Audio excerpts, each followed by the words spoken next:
आज मैंने घरवालों को बोला कि आपने कुछ नहीं बनाना, आज मैं आपको बनाकर खिलाऊंगा। आप सिर्फ मुझे मिट्टी की हांडी दे दें। मेरे घर वालों ने मुझे मिट्टी की हांडी अच्छे तरीके से वॉश करके दे दी। फिर मैंने जो है वो कुकिंग स्टार्ट कर दी। घर वाले पूछ ही जा रहे थे कि बना क्या रहे हैं। मैंने कहा सब्र करें, ज़रूर बताऊंगा एंड पर कि क्या बना रहा हूँ, और बनाकर जो खिलाने वाला हूँ वो आप एक दफ़ा जो खाएंगे वो बार बार खाने पर मजबूर हो जाएंगे। तो मैंने मिट्टी की हांडी ले ली, उसको पहले से प्री हीट किया अच्छे तरीके से, फिर उसमें कुछ ऑयल शामिल किया। फिर बेगम से बोला कि जी प्याज कट कर दो। उन्होंने कहा बना आप रहे हैं तो खुद ही काट लें। मैंने कहा नहीं, आप मुझे प्याज कट कर दें। तो मुझे उन्होंने प्याज कट कर दिया।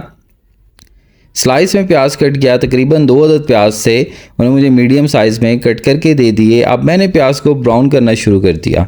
घर वाले तो पूछ ही जा रहे थे कि क्या बना रहे हैं। तो मैंने कहा बताऊंगा, ज़रूर बताऊंगा, लेकिन ये जो चीज़ होगी, क्योंकि जो मिट्टी की हांडी में चीज़ बन रही होती है उसका जो टेस्ट होता है वो एक डिफरेंट और एक यूनिक होता है। फिर मैंने उन्हें बोला कि मुझे मटन चाहिए, और 500 ग्राम मटन था, आधा किलो आप इसको बोल सकते हैं। तो मटन ऐसे जो चीज़ बनाने जा रहा हूँ, मैंने कहा जी मैं अपने व्यूवर्स को भी शेयर करूँगा, क्योंकि आगे जो है वो ईद आने वाली है। तो उस पर मटन की रेसिपीज़ जो है वो लोग सर्च कर रहे होते हैं। कुछ यूनिक तरीके से जो है वो मटन को बनाया जाए और उसको ट्राई किया जाए। तो प्याज जैसे ही थोड़ा सा ब्राउन हुआ, आप उसको बोल सकते हैं कि वो सौते हो चुका था, तो हमने उसमें मटन 500 ग्राम शामिल कर दिया। फिर बारी आई जी लहसुन अदरक के पेस्ट की। लहसुन अदरक का पेस्ट भी हमने शामिल कर दिया। घर वाले तो पूछ ही जा रहे थे कि बताएं तो सही, बना क्या रहे हैं, कढ़ाई बनाने लगे हैं, क्या बनाने लगे हैं, बता दें। मैंने कहा ज़रूर बताऊंगा, ज़रूर बताऊंगा, लेकिन अभी जो है वो आपने जो है वो मुझे चीज़ें पकड़ाते जाएं। मैं एक ज़बरदस्त सी हांडी बनाने जा रहा हूँ, और बना भी जो रहा हूँ वो मिट्टी के बर्तन में बना रहा हूँ। तो लहसुन अदरक का पेस्ट शामिल किया, उसको भी थोड़ा सा भूना। फिर हमने नमक शामिल कर दिया। व्यूअर्स, मैं तो आपको यही कहूँगा कि नमक जब भी शामिल करें आप हस्बे ज़रूरत और हस्बे जायका शामिल करें। मैंने जो है वो तकरीबन 1 चम्मच जो है टेबल स्पून जो है वो मैंने शामिल कर दिया। बाद में देख लूँगा, अगर मुझे जितना रिक्वायर्ड होगा मैं शामिल कर दूँगा। होता भी ऐसे ही है, जो परफेक्ट कुकिंग करना चाहते हैं उनको ऐसे ही चाहिए कि वो नमक जो है वो पहले थोड़ा डाल दें और लेटर ऑन चेक कर लें कि उनको कितना रिक्वायर्ड है, तो वो उतना नमक शामिल कर सकते हैं।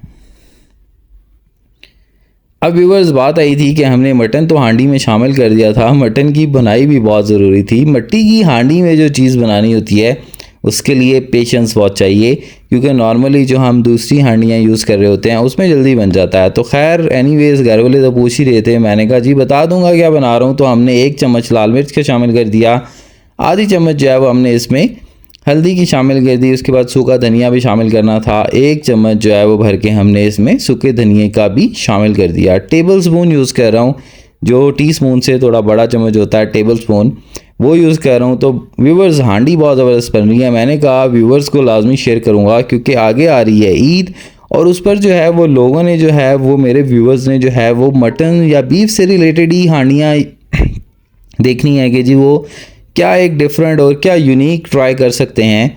तो उसके लिए मैंने अपने व्यूवर्स के साथ कुछ अच्छा और कुछ यूनिक शेयर करना है, ताकि वो जब एक दफ़ा बनाएं और इसको आजमाएं तो वो वाकई कहें जी कि हमने कोई चीज़ खाई है। तो उसके बाद हमने इसमें टमाटरों को भी मैंने जो है वो 4-5 अदर टमाटर थे उसकी पेस्ट रेडी कर ली, और पेस्ट जो है वो शामिल कर दी। थोड़ा सा पानी शामिल करना था, तो उसी बर्तन में मैंने कहा टमाटर जो एक्स्ट्रा लगे हुए हैं साइडों पर वो भी साफ़ हो जाएंगे। पानी तो डालना ही था, तो मैंने जो है वो उसको थोड़ा सा हिलाया और साफ़ करके बर्तन जो है वो पानी इसी हांडी में डाल दिया।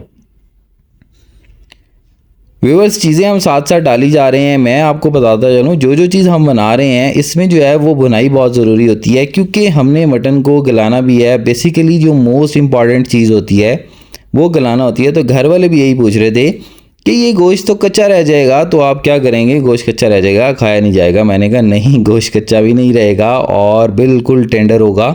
आपने जो है वो बस मुझे जो चीज़ें रिक्वायर्ड हैं मुझे वो आप साथ साथ पकड़ाते जाएं। मैंने अपने व्यूवर्स को जो है वो लाजमी शेयर करना है। तो क्या हुआ व्यूवर्स, हमने इसमें अब थोड़ा सा पानी डाला और रिक्वायर्ड था ढक कर रख दिया था। तकरीबन 3-4 घंटे के लिए आप इसको ढक कर रख देंगे हल्की आंच पर, तो गोश्त आपका आहिस्ता आहिस्ता टेंडर होने लग जाएगा और ग्रेवी बहुत ज़बरदस्त बन जाएगी। आप देखेंगे कि जो हमने ऑयल शामिल किया था वो ऑयल जो है वो आहिस्ता आहिस्ता क्या हुआ है कि ऊपर आ चुका है। ऑयल ऊपर आने का मकसद ये होता है कि आपने जो मसाले शामिल किए थे, जो ग्रेवी बनाने लगे थे, वो बन चुकी है। तो मैंने कहा 2 अदद कड़ी पत्ता भी दें, मैंने कड़ी पत्ता भी शामिल कर दिया। इसका भी जो टेस्ट होता है वो बहुत अच्छा होता है। अब बारी आई थी जी दही शामिल करने की। तो दही क्यों शामिल करना है जी, दही क्यों शामिल करना है, मैंने कहा दही भी शामिल करेंगे। दही का भी जो टेस्ट होता है वो बहुत अच्छा होता है, क्योंकि बनाई बहुत ज़बरदस्त हम चीज़ रहे हैं, तो उसके लिए हमने ये चीज़ें लाजमी शामिल करनी है। तो तकरीबन आधा पाव या उससे भी थोड़ा सा कम ही दही था। दही हमने ज़्यादा नहीं शामिल किया था, मैंने बेसिकली क्योंकि टमाटर मैं ऑलरेडी शामिल कर चुका था अच्छे खासे, तो दही नहीं इतना शामिल किया था, लेकिन थोड़ा सा टेस्ट के लिए शामिल किया कि जो टेस्ट है वो बेहतरीन सा बन जाए। अब आप देखें दही हमने शामिल किया और उसकी भी बनाई शुरू कर दी। तो जितनी भी चीज़ें हमने शामिल की, टाइम टू टाइम जो भी चीज़ें हम शामिल करते रहे हैं इसमें, उसकी बुनाई हम साथ साथ करते रहे हैं।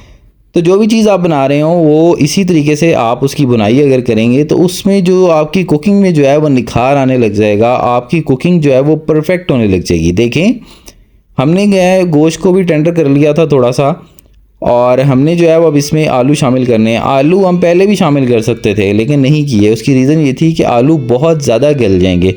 तो आलू ज़्यादा गल जाएंगे तो वो खुर जाएंगे, तो हमने इनको खोरना नहीं है, हमें ये जो है वो इसी कंडीशन में चाहिए लेकिन टेंडर हुए हुए चाहिए। तो आलू शामिल किए, उसको थोड़ा सा हमने मिक्स किया। अब व्यूअर्स बारी आती है पानी शामिल करने की। तो पानी घर वाले कहते हैं ओ भाई कितना शामिल करी जा रहे हो, पानी कितना शामिल करे जा रहे हो, कर क्या रहे हो हमारे साथ। मैंने कहा रुक जाएँ, पानी से मुझे शामिल करने दें। तो मैंने जो है वो जितनी भी मेरी हांडी में कैपेसिटी थी मैंने पानी शामिल कर दिया। तो आप जो है वो 1-1.25 लीटर पानी इसमें शामिल कर सकते हैं। व्यूअर्स पानी शामिल किया, अब हमने इसको थोड़ा सा हिलाना है ताकि जितनी भी चीज़ें हमने इसमें शामिल की हैं वो अच्छे तरीके से जो है वो मिक्स हो जाएं। क्योंकि हमने अभी जो गोश्त का जो कुकिंग का प्रोसेस था, जो गलने का प्रोसेस था वो रहता था, ठीक है। हमने टाइम टू टाइम इसको थोड़ा सा पहले ढक के रखा था, ठीक है, और फिर हमने इसमें पानी डाल दिया।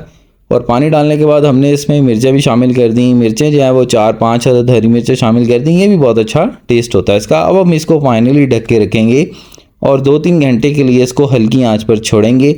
अब देखेंगे कि पानी जो हमने डाला था वो भी थोड़ा सा रिड्यूस हुआ है और कितना ज़बरदस्त ऊपर तरी आ चुकी है। जैसे कि मैंने आपको बताया था, नमक हमने बाद में चेक किया और जितना रिक्वायर्ड था उतना हमने शामिल कर दिया। तो पहले अगर ज़्यादा डाला होता तो इस टाइम पे ज़्यादा हो जाता, तो क्या करते, तो कुछ ना कर सकते। अभी हमने कर लिया क्योंकि पहले थोड़ा डाला था और अब हमने और नमक डाल दिया। उससे क्या हुआ कि नमक जो है वो बिल्कुल हमारा बैलेंस हो गया और ज़बरदस्त हमारा आलू गोश्त रेडी हो गया। तो जी घर वालों की जो सस्पेंस था वो भी पूरा हो गया। उन्होंने कहा जी अच्छा फाइनली आप हमें आलू गोश्त बना कर खिला रहे हैं। मैंने कहा हाँ जी।